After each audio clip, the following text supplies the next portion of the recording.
ದಿವಸ 1902 ಜುಲೈ 26ನೇ ತಾರೀಕು ಈ ದೇಶದಲ್ಲಿ ಮೊಟ್ಟಮೊದಲ ಬಾರಿಗೆ ಮೀಸಲಾತಿಯನ್ನು ಜಾರಿಗೆ ತಂದದ್ದು ಕೊಲ್ಲಾಪುರದ ಛತ್ರಪತಿ ಶಾಹು ಮಹಾರಾಜರು.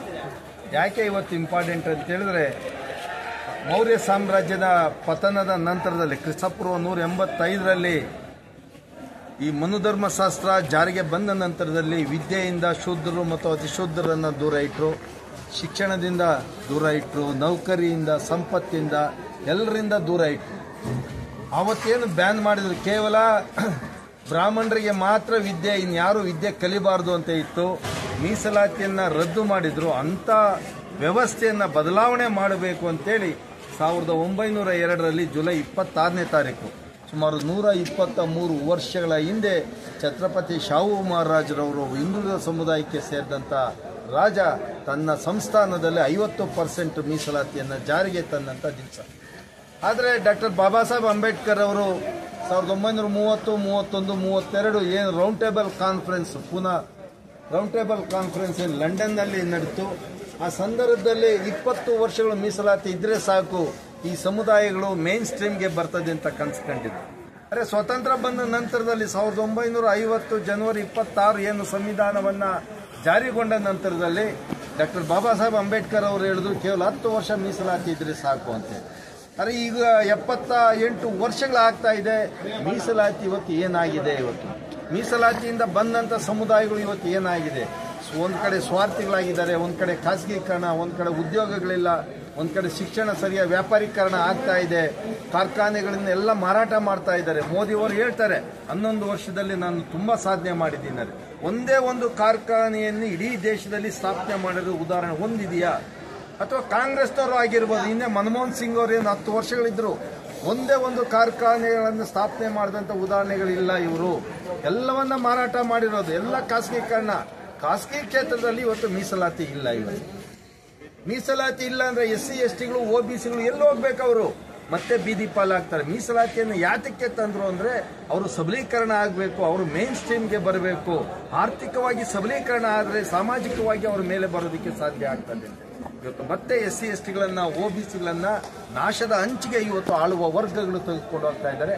ಹಾಗಾಗಿ ಪ್ರಸ್ತುತ ಮೀಸಲಾತಿ ಸರ್ವನಾಶದ ಕಡೆಗೆ ಹೋಗ್ತಾ ಇದ್ದಾರೆ. ಇವತ್ತು ಸಂವಿಧಾನಕ್ಕೆ ಸುಮಾರು 3-4 ವರ್ಷಗಳ ಹಿಂದೆ ತಿದ್ದುಪಡಿ, 106ನೇ ತಿದ್ದುಪಡಿ ತಂದು ಆರ್ಥಿಕವಾಗಿ ಹಿಂದುಳಿದವರಿಗೆ 10% ಮೀಸಲಾತಿ, 3% ಇರೋರಿಗೆ 10% ಮೀಸಲಾತಿಯನ್ನು ಕೊಡೋದ್ರ ಮುಖಾಂತರ ಮೋದಿಯವರು ಸಂವಿಧಾನಕ್ಕೆ ವಿರುದ್ಧವಾಗಿ ಇವತ್ತು ಒಂದು ಕಡೆ 1992ರಲ್ಲಿ ಮಂಡಲ್ ಕಮಿಷನ್ಗೆ ಹೋದ್ರೆ 50% ಮೀಸಲಾತಿ ಮೀರಬಾರ್ದು ಅಂತ, ರಿಸರ್ವೇಷನ್ ಮೀರಬಾರ್ದು ಅಂತ.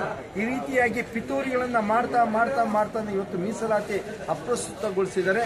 ಹಾಗಾಗಿ ಮೀಸಲಾತಿಯ ಬಗ್ಗೆ ಸಮಗ್ರವಾದಂಥ ಚರ್ಚೆ ಆಗಬೇಕು. ಯಾಕಂದ್ರೆ ಸಿದ್ದರಾಮಯ್ಯನವರು ಕಾಂತರಾಜು ವರದಿಯನ್ನು ಜಾರಿಗೆ ತರ್ತೀನಿ ಎಂದು ತಂದಿಲ್ಲ, ಜಯಪ್ರಕಾಶ್ ಹೆಗಡೆ ವರದಿಯನ್ನು ತರ್ತೀನಿ ಎಂದು ತಂದಿಲ್ಲ. ಈಗ ಮತ್ತೆ ಇನ್ನೊಂದು ಆಯೋಗವನ್ನು ಮಾಡಿ ನಾವು ಹಿಂದುಳಿದ ವರ್ಗಗಳ ಉದ್ಧಾರಕ್ಕೋಸ್ಕರ ಅವರ ಸಾಮಾಜಿಕ ಮತ್ತು ಆರ್ಥಿಕ ಸಮೀಕ್ಷೆಯನ್ನು ಮಾಡ್ತೀವಿ, ಅದರ ಮುಖಾಂತರ ಬದಲಾವಣೆಯನ್ನು ತರ್ತೀವಿ. ಇವೆಲ್ಲ ಬೋಗಸ್ ಹೇಳ್ತಾ ಇದ್ದಾರೆ. ಹಾಗಾಗಿ ಕೇಂದ್ರ ಮತ್ತು ರಾಜ್ಯ ಸರ್ಕಾರಗಳು ಬೋಗಸ್ನ ಕಡೆ ಹೋಗ್ತಾ ಇದೆ. ನಮ್ಮನ್ನೆಲ್ಲ SC ST OBCಗಳನ್ನು ಇವತ್ತು ಯಾಮಾರಿಸ್ತಕ್ಕಂಥ ಕೆಲಸ ಮಾಡ್ತಾ ಇದೆ. ವಿಶೇಷವಾಗಿ ಕೇಂದ್ರ ಸರ್ಕಾರ ಇವತ್ತು ಮೀಸಲಾತಿಯನ್ನು ಮುಗಿಸ್ತಕ್ಕಂಥ ಎಲ್ಲ ಯೋಜನೆಗಳನ್ನು ಅವ್ರು ಹಾಕೊಂಡಿದ್ದಾರೆ. ಅವರು ಮೀಸಲಾತಿ ಇರಬಾರ್ದು ಈ ದೇಶದಲ್ಲಿ ಅಂತ, ಮತ್ತೆ ಈ ಸಮುದಾಯಗಳನ್ನು ಬರೀ ಕ್ಲಾಸ್ 4 ಹುದ್ದೆಗಳಿಗೆ ಅಷ್ಟೇ ಸೀಮಿತಗೊಳಿಸಬೇಕು, ಕ್ಲಾಸ್ 1 ಆಗಬಾರ್ದು, IAS IPS ಆಗಬಾರ್ದು ಅಂತಕ್ಕಂಥ ಪಿತೂರಿಯನ್ನು ಮಾಡ್ತಾ ಇದ್ದಾರೆ. ಒಂದು ನವ ಕರ್ನಾಟಕವನ್ನು ಕಟ್ಟಬೇಕು ಅಂತೇಳಿ ಇವತ್ತು CM ಇಬ್ರಾಹಿಂ ಅವರಾಗಿರ್ಬೋದು, ಕೋಡಿಯಲ್ಲಿ ಚಂದ್ರಶೇಖರ್ ಅವರು, ಬಾಲಚಂದ್ರ ಮುನಿಯಪ್ಪ, ಗೋಪಿನಾಥ್, ನಾವು ಎಲ್ಲರಿಗೂ ಸೇರಿ ಒಂದು ನವ ಕರ್ನಾಟಕದ ನಿರ್ಮಾಣಕ್ಕೋಸ್ಕರ ಆಂದೋಲನವನ್ನು ಆಗಬೇಕು. ಆ ಕಾರಣಕ್ಕೋಸ್ಕರ ಇವತ್ತೊಂದು ಸೆಮಿನಾರನ್ನು ಮಾಡೋದ್ರ ಮುಖಾಂತರ ಒಂದು ವಿಚಾರ ಸಂಕಿರಣವನ್ನು ಮಾಡಿ ಮೀಸಲಾತಿಯ ಕುರಿತು ಪ್ರಸ್ತುತ ಆಗ್ತಕ್ಕಂಥ ಸಮಸ್ಯೆಗಳನ್ನು ಅದನ್ನು ನಾವು ಹೆಂಗೆ ಎದುರಿಸಬೇಕು ಅಂತಕ್ಕಂಥ ಒಂದು ಚರ್ಚೆ ಮಾಡಿದ್ದೀರಿ. ಮುಂದೆ ಇದನ್ನು ಗ್ರಾಮೀಣ ಭಾಗಕ್ಕೆ ತೆಗೆದುಕೊಂಡು ಹೋಗಬೇಕು ಅಂತ ಒಂದು ತೀರ್ಮಾನವನ್ನು ಮಾಡಿದ್ದೀರಿ. ಹಾಗಾಗಿ ಈ ರಾಜ್ಯದ 31 ಜಿಲ್ಲೆಗಳು, ಬೆಂಗಳೂರನ್ನು ಹೊರತುಪಡಿಸಿದ 30 ಜಿಲ್ಲೆಗಳಲ್ಲಿ ತಾಲೂಕು ಮಟ್ಟದಲ್ಲಿ ಈ ಕಾರ್ಯಕ್ರಮವನ್ನು ತೆಗೆದುಕೊಂಡು ಹೋಗೋದ್ರ ಮುಖಾಂತರ ಜನರಲ್ಲಿ ಜಾಗೃತಿಯನ್ನು ಉಂಟು ಮಾಡಿ 2028ಕ್ಕೆ ಕರ್ನಾಟಕದಲ್ಲಿ ಒಂದು ಬದಲಾವಣೆ ಆಗಬೇಕು. CM ಇಬ್ರಾಹಿಂ ಅವರು ಹೇಳ್ತಾ ಇದ್ರು, ವಿಧಾನಸೌಧ ಅದು ಬಸವಸೌಧ ಆಗಬೇಕು, ಬಸವಣ್ಣನ ಕಂಡಂಥ ಒಂದು ಸಮಾನತೆಯ ನಾಡು ನಿರ್ಮಾಣ ಆಗಬೇಕು, ಅಂಬೇಡ್ಕರ್ ಅವರು ಕಂಡಂಥ ಸಂವಿಧಾನ ಜಾರಿ ಆಗಬೇಕು, ಒಂದು ಸಮಾನತೆಯ ಸಮಾಜ ನಿರ್ಮಾಣ ಆಗಬೇಕು. ಆ ನಿಟ್ಟಲ್ಲಿ ನಾವೆಲ್ಲರೂ ಈ ದೇಶದ ದಲಿತರು, ರೈತರು, ಅಲ್ಪಸಂಖ್ಯಾತರು, ಹಿಂದುಳಿದ ವರ್ಗಗಳು ಒಟ್ಟಿಗೆ ಒಂದೇ ವೇದಿಕೆಯಲ್ಲಿ ಬಂದು ಕೆಲಸ ಮಾಡಬೇಕು. ಆ ನಿಟ್ಟಿನಲ್ಲಿ ಇವತ್ತಿನ ಈ ವೇದಿಕೆ ಅದಕ್ಕೆ ಪೂರ್ಣ ಪ್ರಮಾಣದ ಒಂದು ಚಾಲನೆ ಇವತ್ತು ನಾವು ಕೊಟ್ಟಿದ್ದೀರಿ. ಈ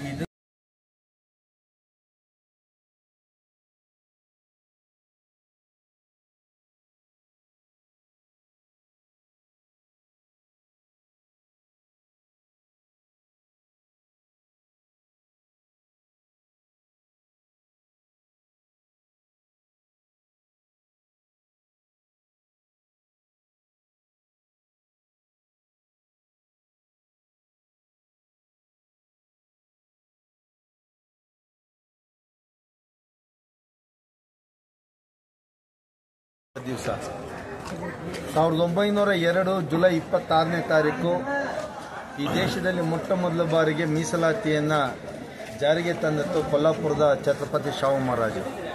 ಯಾಕೆ ಇವತ್ತು ಇಂಪಾರ್ಟೆಂಟ್ ಅಂತ ಹೇಳಿದ್ರೆ, ಮೌರ್ಯ ಸಾಮ್ರಾಜ್ಯದ ಪತನದ ನಂತರದಲ್ಲಿ ಕ್ರಿಸ್ತಪೂರ್ವ 185ರಲ್ಲಿ ಈ ಮನುಧರ್ಮಶಾಸ್ತ್ರ ಜಾರಿಗೆ ಬಂದ ನಂತರದಲ್ಲಿ ವಿದ್ಯೆಯಿಂದ ಶೂದ್ರರು ಮತ್ತು ಅತಿಶೂದ್ರರನ್ನು ದೂರ ಇಟ್ಟರು, ಶಿಕ್ಷಣದಿಂದ ದೂರ ಇಟ್ಟರು, ನೌಕರಿಯಿಂದ, ಸಂಪತ್ತಿಂದ, ಎಲ್ಲರಿಂದ ದೂರ ಇಟ್ಟರು.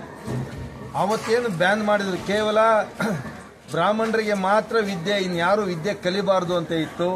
ಮೀಸಲಾತಿಯನ್ನು ರದ್ದು ಮಾಡಿದ್ರು. ಅಂಥ ವ್ಯವಸ್ಥೆಯನ್ನು ಬದಲಾವಣೆ ಮಾಡಬೇಕು ಅಂತೇಳಿ 1902ರಲ್ಲಿ ಜುಲೈ 26ನೇ ತಾರೀಕು ಸುಮಾರು 123 ವರ್ಷಗಳ ಹಿಂದೆ ಛತ್ರಪತಿ ಶಾಹು ಮಹಾರಾಜರವರು ಹಿಂದುಳಿದ ಸಮುದಾಯಕ್ಕೆ ಸೇರಿದಂಥ ರಾಜ ತನ್ನ ಸಂಸ್ಥಾನದಲ್ಲಿ 50% ಮೀಸಲಾತಿಯನ್ನು ಜಾರಿಗೆ ತಂದಂಥ ದಿವಸ.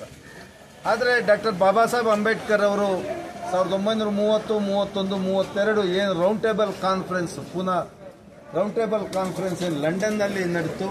ಆ ಸಂದರ್ಭದಲ್ಲಿ 20 ವರ್ಷಗಳ ಮೀಸಲಾತಿ ಇದ್ರೆ ಸಾಕು, ಈ ಸಮುದಾಯಗಳು ಮೇನ್ ಸ್ಟ್ರೀಮ್ಗೆ ಬರ್ತದೆ ಅಂತ ಕನ್ಸ್ಕೊಂಡಿದ್ರು. ಆದರೆ ಸ್ವತಂತ್ರ ಬಂದ ನಂತರದಲ್ಲಿ 1950 ಜನವರಿ 26 ಏನು ಸಂವಿಧಾನವನ್ನು ಜಾರಿಗೊಂಡ ನಂತರದಲ್ಲಿ ಡಾಕ್ಟರ್ ಬಾಬಾ ಸಾಹೇಬ್ ಅಂಬೇಡ್ಕರ್ ಅವರು ಹೇಳಿದ್ರು ಕೇವಲ 10 ವರ್ಷ ಮೀಸಲಾತಿ ಇದ್ರೆ ಸಾಕು ಅಂತ. ಆದರೆ ಈಗ 78 ವರ್ಷಗಳಾಗ್ತಾ ಇದೆ. ಮೀಸಲಾತಿ ಇವತ್ತು ಏನಾಗಿದೆ? ಇವತ್ತು ಮೀಸಲಾತಿಯಿಂದ ಬಂದಂಥ ಸಮುದಾಯಗಳು ಇವತ್ತು ಏನಾಗಿದೆ?